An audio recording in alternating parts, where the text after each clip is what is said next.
Salam. Gəlin bir anlıq dayanaq və dərindən nəfəs alaq. Bu gün biz adi gözlə görə bilmədiyimiz, amma hər nəfəsimizlə içimizə çəkdiyimiz bir aləmə səyahət edəcəyik. Bir anlıq düşünün, aldığınız hər nəfəs sadəcə hava deyil. Bu, bizim yaşadığımız dövrün sanki görünməz bir salnaməsidir. İçində kiçik heykəllər daşıyan zərrəciklər var. Yaxşı, bəs bu heykəllər nədən bəhs edir? Gəlin bu sirrin pərdəsini birlikdə aralayaq. Və o sir budur ki, biz fərqində belə olmadan tamamilə yeni bir dövrə girmişik. Plastik dövrünə. Yox, bu təkcə okeanlardakı butulkalar, torbalar deyil. Bu, havamızda gizlənən, hər birimizin içinə işləyən, görünməz bir reallıqdır. Və bu sadəcə boş bir iddia deyil. Baxın, Ümumdünya Vəhşi Təbiət Fondunun baş direktoru Marco Lambertini nə deyir? Plastik tullantılar artıq təkcə okeanları çirkləndirmir, birbaşa insan orqanizminə daxil olur və işin pisi odur ki, biz bundan qaça bilmirik. Bu, qlobal bir böhrandır. Plastik artıq kənarda deyil, o bizim daxilimizdədir.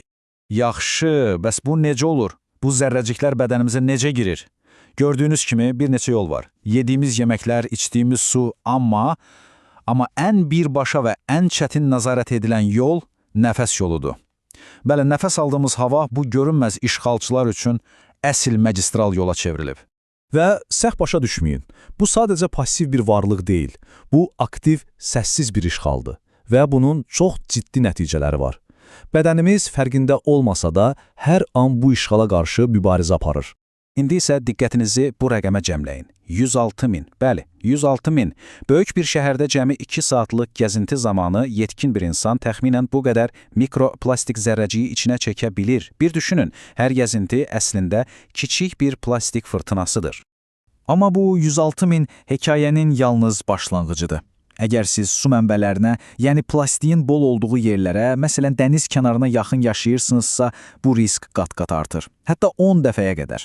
Yəni yaşadığımız yer havadan nə qədər plastik utduğumuzu birbaşa təyin edir. Və bu təhlükə sadəcə nəzəriyyə deyil, təsirləri çox realdır. Amerika Kardiologiya Kollecinin apardığı bir araşdırma var.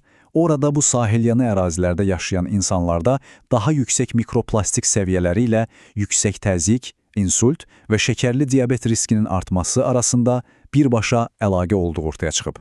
Bəs bu qədər kiçik işğalçılar bizim möhkəm müdafiə sistemimizi necə aşa bilirlər? Buna Troya atı effekti deyirlər. Çox məkrili bir üsuldur. Təsəvvür edin, ətraf mühitdəki təbii molekullar bu plastik zərrəciklərin üstünə yapışır, onları sanki maskalayır və bədənimiz də onları təhlükəsiz zənn edib içəri buraxır. Beləcə müdafiə xəttimiz asanlıqla yarılır. İndi isə gəlin onların bədənimizdəki səyahətini addım-addım izləyək. Hər şey necə başlayır? Tək bir nəfəslə.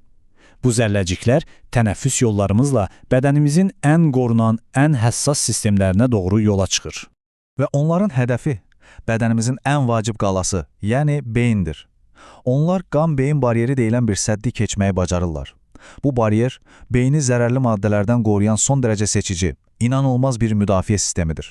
Amma plastik onu da keçir. Bu gördüyünüz isə dəhşətli reallığın özüdür. Bu bir kompüter qrafikası deyil.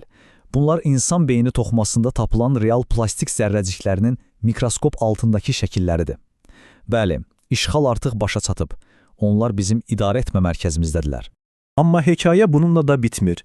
Təhlükə sadəcə fiziki bir tıxanma deyil, daha dərin, daha məkrili bir təhlükə var. Elektrik müdaxiləsi.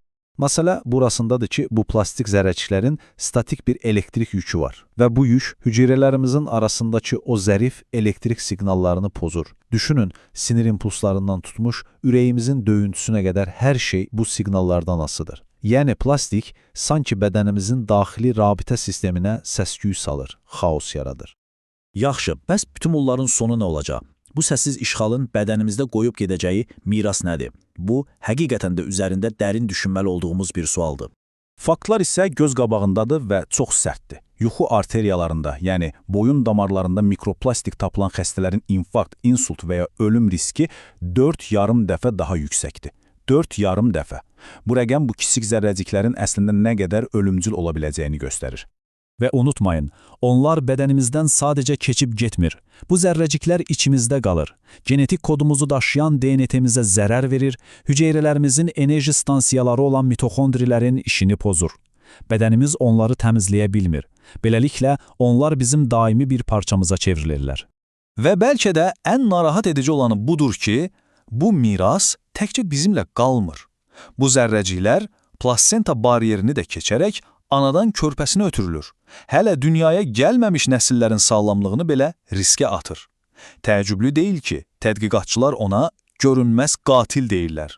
Beləliklə, artıq bilirik ki, biz plastik dövründə yaşayırıq.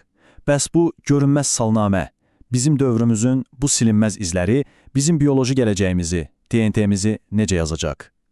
Bu artıq təkcə sağlamlıq sualı deyil. Bu, növümüzün gələcəyi ilə bağlı bir sualdır.